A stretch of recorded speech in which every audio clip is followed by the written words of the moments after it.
Madam speaker, मुझे परशुराम जी की एक युक्ति याद आ रहा है। उन्होंने कहा था, अग्रतश्चतुरो वेदाः पृष्ठतम सशरम धनुः इदम ब्राह्मम इदम क्षात्रम शास्त्रादपि शरादपि। उसी प्रकार से आज भारत डिप्लोमैटिकली हो, मिलिटरीली हो, दोनों युद्ध में तैयार है। And we are ready to win at the diplomatic front, we are ready to win at the military front. Madam speaker, आज जितने भी कांग्रेस के अपने साथियों से भाषण हमने सुने, बहुत अजीब लग रहा था मुझे, क्योंकि कांग्रेस पार्टी का नेता चेंज होते हैं पर कांग्रेस पार्टी का नीति वही है।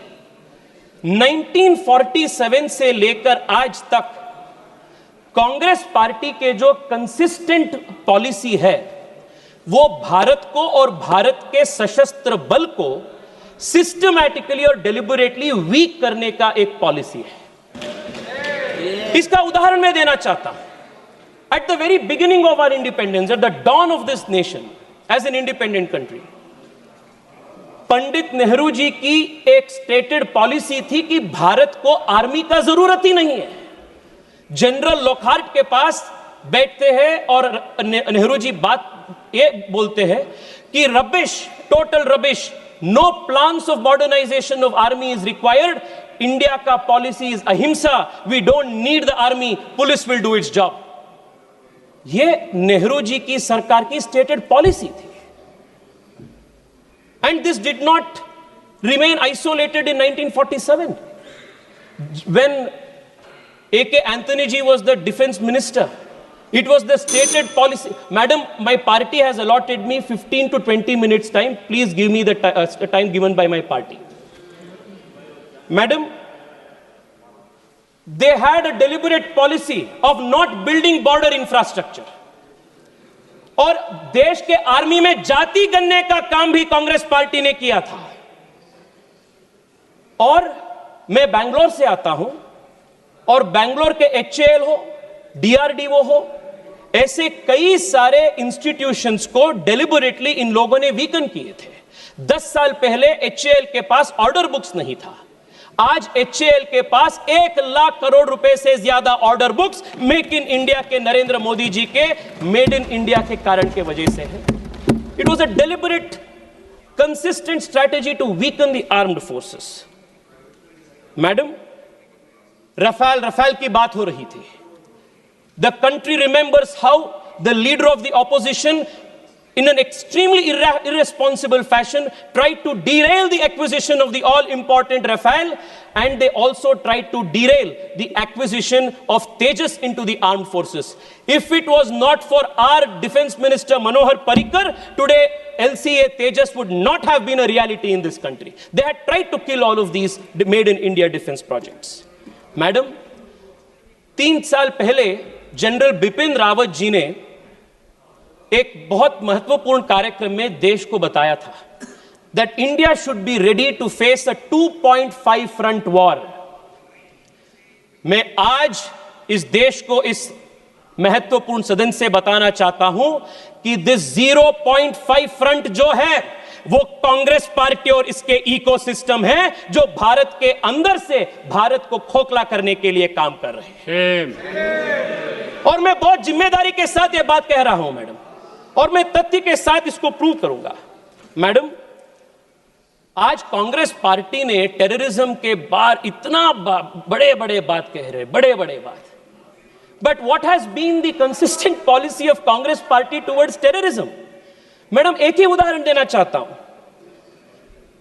2004 में जब इनकी सरकार सत्ता में आई, what was the first step that they do? It was to repeal the POTA Act. 2001 parliament attack के बाद भारतीय जनता पार्टी के नेतृत्व वाली एनडीए सरकार अटल बिहारी वाजपेयी के नेतृत्व में देश को सुदृढ़ बनाने के लिए, टेररिज्म को खत्म करने के लिए, for the first time in this country we introduce a legislative framework. Madam, आप भी कांग्रेस पार्टी से आते हैं। I want to remind you, madam, when Rajiv Gandhi, हाँ मैडम, when राजीव गांधी का ट्रायल चल रहा था, राजीव गांधी जी का ट्रायल चल रहा था। मैडम, जब राजीव गांधी जी की डेथ की, टेररिस्ट से हुई डेथ की ट्रायल चल रहा था, trial court said we do not have exclusive terror legislations to prosecute. This was the state of affairs of this country. 2001 के बाद हमने पोटा कानून लागू की, पर आप सरकार में आते ही पहली चीज आपने पोटा को दुरुस्त किया, यू रिमूव्ड पोटा। और क्यों किया आपने? आपके वोट बैंक के कारण आपने पोटा को बंद किया, और उसके बाद 10 साल देश हर दिन टेररिस्ट अटैक रूटीन बन गया था देश में। मैडम, मैं आपको एक लिस्ट बताना चाहता हूं। अब देखिए, पोटा को खत्म करने के वजह से इस देश पे किस प्रकार की नुकसान है। जुलाई 5, 2005 अयोध्या में राम जन्मभूमि में टेररिस्ट अटैक हुई, आपने क्या की? निंदा की। 2005 जुलाई 28 जौनपुर श्रमजीवी एक्सप्रेस पे बॉम्बिंग हुई, 15 लोग से अधिक लोगों का मृत्यु हुई, आपने क्या की? निंदा की। अक्टूबर 29 दिल्ली, दिसंबर 2005 बेंगलुरु IISc, फरवरी 2006 गुजरात अहमदाबाद स्टेशन में बॉम्बिंग, 2006 मार्च वाराणसी कंटोनमेंट स्टेशन, जुलाई 11 2006 मुंबई महाराष्ट्र ट्रेन बॉम्बिंग, 300 से अधिक लोग की मृत्यु हुई। मालेगांव महाराष्ट्र 2006, पानीपत हरियाणा 2007, हैदराबाद मक्का मस्जिद बॉम्बिंग 2007, अगस्त 2007 हैदराबाद में फिर से लुंबिनी गार्डन के गोकुल चाट पे बॉम्बिंग, लखनऊ में बॉम्बिंग, 2008 पे रामपुर पे उत्तर प्रदेश पे बॉम्बिंग, सितंबर में दिल्ली में करोल बाग पे बॉम्बिंग, 2008 दिल्ली में सितंबर 27 में बॉम्बिंग। इसे लिस्ट जाते रहते हैं। In just 10 years of the UPA government between 2004 and 2014, more than 8,000 civilians were killed because of terrorist attacks in this country. 8,000 terrorist civilians were killed. आपने NIA को वीक किया, आपने जो कानून था वो कानून को ध्वस्त किया, और सुनिए मैं बताता हूं आपको हमने कैसे NIA को मजबूत किया। Madam, it was this deliberate ploy of weakening this country from within, by deliberately weakening the institutions of this country, that led to 8,000 innocent civilians killed because of terrorist attacks.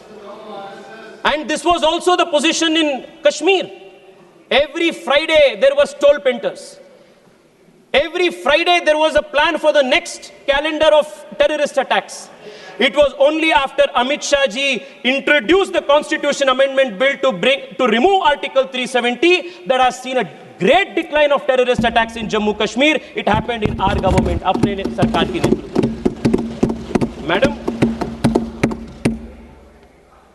2004 में when Congress repealed POTA, what were governments of the world doing?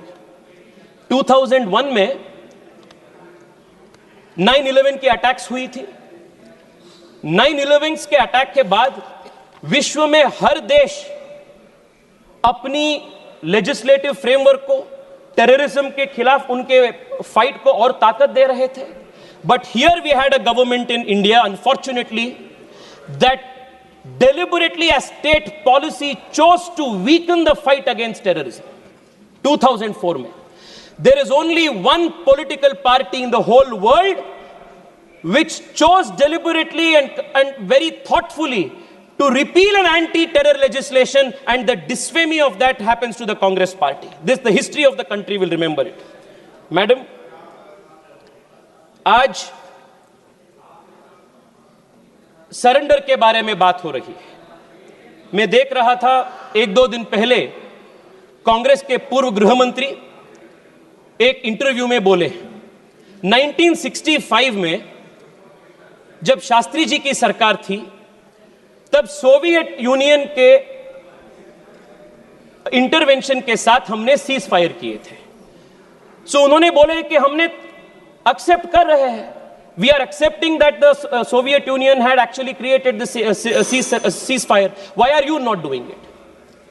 Madam, I want to remind the Congress party that the Bharatiya Janata Party and the leadership under Narendra Modi is not habituated like you to perform actions for the country on the behest of foreign forces. Or 2008 mein, there is a very interesting speech of Arun Shauri ji. Madam, I'll conclude in 3 minutes. There is a very interesting speech of Arun Shauri ji. आजकल अरुण शौरी जी का कई सारे statements in लोगों ने coat कर रहे हैं.